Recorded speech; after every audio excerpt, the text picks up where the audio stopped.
नमस्कार मंडळी. तर आपण आज प्रिन्सचं डायरेक्ट कपड्यावरती कटिंग पाहूया. तर इथं मी तुम्हाला मी सांगते एक आता आता इथं उंची तर उंची ही आपण हे बघा ह्याची उंची 13 होती. तर इथं आपण ह्याची उंची 14 घेतलेली. तर व्यवस्थित आता ही 14 उंची झाली. तर आता हे डायरेक्ट कपड्यावरती पण तुम्ही प्रिन्सचं करू शकताय. आणि आता इथं शोल्डर मी किती घेतलेले 5.5 घेतलेले. आपल्याला हे म्हणजे तुमची जेवढी साईज असेल. आता इथं हे बघा छातीचं माप 10.5 आहे म्हणजे 8.5 आणि 2 इंच त्याच्यात मार्जिन. तर इथं गळ्याची रुंदी 2.5 टाकलेली, पुढच्या गळ्याची 6.5 टाकलेली आणि मुंडा 5.5 टाकला आहे. तर ही डायरेक्ट मी कपड्यावरती आज केलेली आहे. म्हणजे कधी पेपर कटिंग करते, कधीतरी एखाद्या वेळेस कपड्यावरती करते. आता इथं 1 घेतलेले, तर हे आखून घेतलेले आहे. तर तुम्ही बघू शकता हे बघा. आणि इथं हे बघा 3.5 घेतलेले आणि इथून 4.5 वरती अशा प्रकारे इथं 2 घेऊन आकार दिलेला आहे. तर हे आकार आपलं हे कापड कमी होते. मग परत इकडं मी काय केले, हे 2 इंच आपण इकडं वाढवायचं. जे आपण इथं डाचला घेतो ना, तर ते मार्जिन इकडं वाढवायचं. आणि इथं जे आपलं शिवण्यात थोडंसं जाते ना, 1.5 इंच 1/2 इंच जेवढं तुम्ही मार्जिन घेताल तेवढं इथं हे वाढवायचं. तर ही पुढच्या साईजचं झालं. तर मी तुम्हाला पाठीमागच्या साईजचं पण मी दाखवते. तर आता इथं हे आपलं हे बघा मी 5.5चं शोल्डर टाकून घेतलेले. नंतर पाठीमागचं पण आता इथं मुंडा आपण 5.5चं आखून घेऊ शकतो. तुम्ही डायरेक्ट कपड्यावरती पण प्रिन्सचं येते. पण शक्यतो मी तर काय करते, म्हणजे प्रत्येक पेपर कटिंग करते. कारण पेपर कटिंग केल्यानंतर आपल्याला आपला ब्लाऊज चुकण्याची शक्यता अजिबात राहत नाही. त्याच्यामुळं काय करायचं, आता इथं बरोबर हे आपलं 10.5चं मार्जिन घ्यायचं. तर अशा पद्धतीनं तुम्ही ब्लाऊज शिवून बघा, म्हणजे माझ्या पद्धतीनं जर तुम्हाला आवडत असेल तर. पण म्हणजे शक्यतो चुकत नाहीत.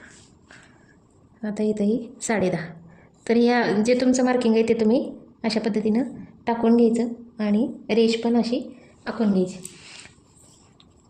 आता हे पुढचं निघालं आहे ना आपलं, मग हे पाठीमागचं आता. तर पाठीमागचा आपला गळा जी आपण पुढे रुंदी टाकली ना, तीच पाठीमागं टाकायची. आता पुढे मी 2.5ची टाकली होती, मग पाठीमागं पण खालच्या बाजूला तेवढी जास्त टाकायची. म्हणजे आपल्याला आता ह्याला गळ्याचा आकार शक्यतो शिवतानाच मी आकार देते. म्हणजे कधी काय होतं, जर एखाद्या कस्टमरने जर तुम्हाला फोन केला की बाबा मला असा गळा पाहिजे तसा गळा पाहिजे, मग जर तुम्ही कटिंग केलेलं असलं तर तुम्हाला काहीच करता येत नाही ना. मग त्यासाठी काय करायचं, आधी आपल्याला फक्त आपण गळ्याचा आकार देऊन घ्यायचा, म्हणजे टाकून घ्यायचा आणि गळ्याचा आकार ठेवायचा तसाच. आता इथला आपलं पाठीमागचा मुंडा टाकून घ्यायचा आहे. ट्रायपॉड ठेवायचीच पंचायत आहे. हे बघा व्यवस्थित बसतच नाही, पाहिजे तसं दिसत नाही. आता इथे आहे ना, हे बरोबर आपण 1.5 वरती मार्किंग करायचं आणि पुढचं इथे 1 वरती मार्किंग करायचं. तर हे अशा पद्धतीनं. आणि तुम्ही बघा पेपर कटिंग करून पण आणि असं न पेपर कटिंग करता म्हणजे न माप टाकता जर आपण अंदाजे काही लेडीज अंदाजे शिवतात, म्हणजे अंदाजे काढतात. तर तशा पद्धतीने जर तुम्ही शिवलं ना, तर भरपूर चुकण्याची ॲडजस्ट करावं लागतं, भरपूर चुकायची शक्यता असते. त्याच्यामुळे शक्यतो करून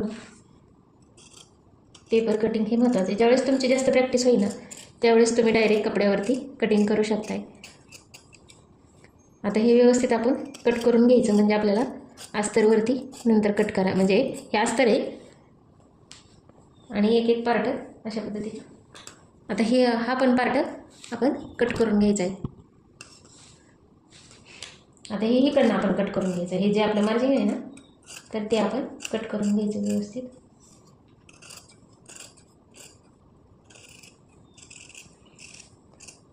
कारण ह्याच्यामध्ये शिलाई कामामध्ये प्रॅक्टिस असणं महत्त्वाचं आहे. आणि प्रॅक्टिस करत असताना पण एक काळजी घेणं महत्त्वाचं आहे की जे आपण प्रॅक्टिस करतोय ते आपली बरोबर आहे का, हे पण महत्त्वाचं आहे. कारण तुम्ही जरी प्रॅक्टिस करत राहिला, जर तुम्ही चुकीची प्रॅक्टिस केली तर काही उपयोग नाही. म्हणजे तुमचं फिनिशिंग व्यवस्थित येणार नाही किंवा तसेच प्रकारे तुम्ही चुकीच्या पद्धतीने शिवले जाल, तर अशा पद्धतीचं हे होऊ शकतं. तर तशा पद्धतीने नाही करायचं. जेवढं तुम्ही सराव व्यवस्थित करताल ना, तेवढं तुमचं व्यवस्थित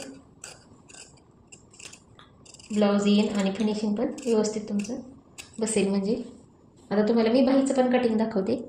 कशा पद्धतीनं करायचं आहे ते. तर आता हे बाहीचं टाकायचं आहे. जेवढी तुमची बाही असेल ना तेवढी तुम्ही टाकायची. आता इथं बाहीचं माप पण आपण टाकू, इकडनं टाकू. आता हे डायरेक्ट पण आपण बाहीचं ह्याच्यावरती करू शकतो. आता मी तुम्हाला सांगते कशा पद्धतीनं करायचं आहे ते. आता हे किनार आणि हे वर खाली आलेले, तर इथं तुम्ही बघू शकता हे वर खाली आलेलं कापड अशा पद्धतीनं आपण बघून घ्यायचं व्यवस्थित, म्हणजे तुमचं चुकणार नाही. किंवा रेषा मारून घ्यायची. म्हणजे आता हे खाली किनार आहे आपली. आता इथं मी 9चं माप टाकलेले आणि बाहीची उंची 4.5 आहे. तर इथं नाही म्हणजे 4 आहे, त्याच्यामध्ये आपण अर्धा इंच पाऊण इंच जे तुम्ही मार्जिन घेताल ना ते कोणी 1 इंच घेतं, कोण अर्धा इंच घेतं. तर आता इथं मी पाऊण इंच टाकलेले आणि खाली आपली गळ्याचाच म्हणते सॉरी, तर बाहीचा आपला खड्डा द्यायचा आहे 2.5 वरती. तर ही 2.5 वरती अशा पद्धतीनं हे करून घ्यायचे, आपल्याला डाचचं मार्किंग करून घ्यायचे. आता तुम्हाला मी इथं ही गळ्याची ते बाहीची उंची टाकलेली आणि इथं रुंदी टाकलेली. तर इथं बाहीची रुंदी 9 टाकलेली बघू शकताय तुम्ही.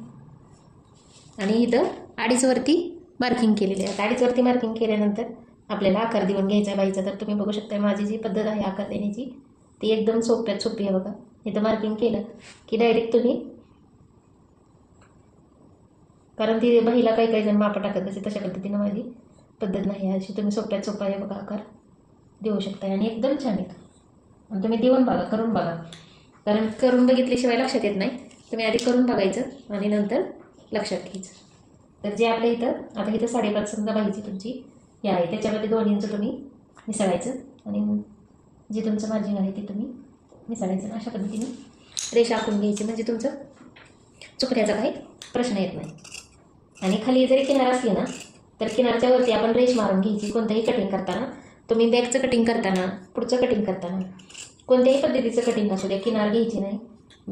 कधी बॅक साईडलाच येते लय करून. आता इथे मी बाही डायरेक्ट त्याच्यावरती कटिंग केली आहे, त्यामुळे खाली किनार आली. मग ती किनारची बाजू कट करून टाकायची. तर किनारची बाजू घेतली ना तुम्हाला शिवताना व्यवस्थित येत नाही आणि वर खाली पण होतं तिथं, त्याच्यामुळे शक्यतो घ्यायचीच नाही.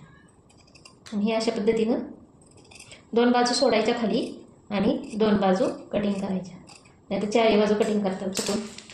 तर ही अशा पद्धतीनं हे बघा ही बाही आपली कटिंग झाली. तर तुम्ही बघू शकता किती सुंदर प्रकारे बाही आलेली आहे. हे पुढचा पार्ट आपला, हे दोन्ही पण पुढचे पार्ट आणि हे पाठीमागचा पार्ट आहे. तर हे अस्तरचं कटिंग झालेलं आहे आपलं. आता आपल्याला दुसऱ्या ह्याच्यावरती कटिंग करायचं आहे एका पीसवरती. तर तुम्हाला ती पीस दाखवते मी कसं आहे.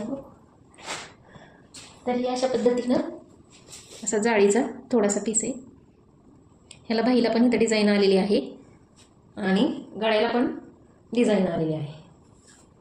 मग तशा पद्धतीनं आपलं बॅक साईड आणि हे टाकायचं डिझाईन. आता शक्यतो ब्लाऊजवर काय होते, थोडी तर डिझाईन येते, त्याच्यामुळं तशा पद्धतीनं टाकायचं. आता इथं ही बाहीचं बरोबर बाहीच्या ह्याच्यावर बाहीचं टाकून घ्यायचं, म्हणजे तुमचं तिथं बाहीचं टाकलं जाते आणि इथं बरोबर बॅक साईडला टाकलं जाते. मग तशा पद्धतीनं आता मध्ये पण माझे व्हिडिओ येत नव्हते, कारण काय होते माहिती का, व्हिडिओ बनवायचं म्हणलं ना वेळच लय जाते. मग वेळ जर आपल्याला पाहिजे असेल, आता ब्लाऊज समजा एखाद्या वेळेस जास्त आले तर मग ती व्हिडिओ करण्यात इतका वेळ जातोय ना, मग त्याच्यामुळं व्हिडिओ करायचा राहतोय. त्यामुळं मला काही जमत नाही जास्त. जेवढं जमत तेवढं मी करते. वेळ भेटला की मी व्हिडिओ करते, वेळ नसेल तर मग नाही करत. आता हे बरोबर इथं टाकायचं तर, आणि हे दोन्ही पार्ट पलीकडे टाकायचे. तर अशा पद्धतीनं तुम्ही कटिंग करायची. जर तुमच्याकडे प्रिन्स ब्लाऊज असेल तर तुम्ही डायरेक्ट पण कपड्यावरती करू शकता किंवा पेपर कटिंग पण करू शकता. तर कसा वाटला हा छोटासा व्हिडिओ तो पण नक्की सांगा. आवडलं तर चॅनलला नक्की सबस्क्राईब करा. नंतर नवीन व्हिडिओ भेटू, तोपर्यंत सर्वांना नमस्कार.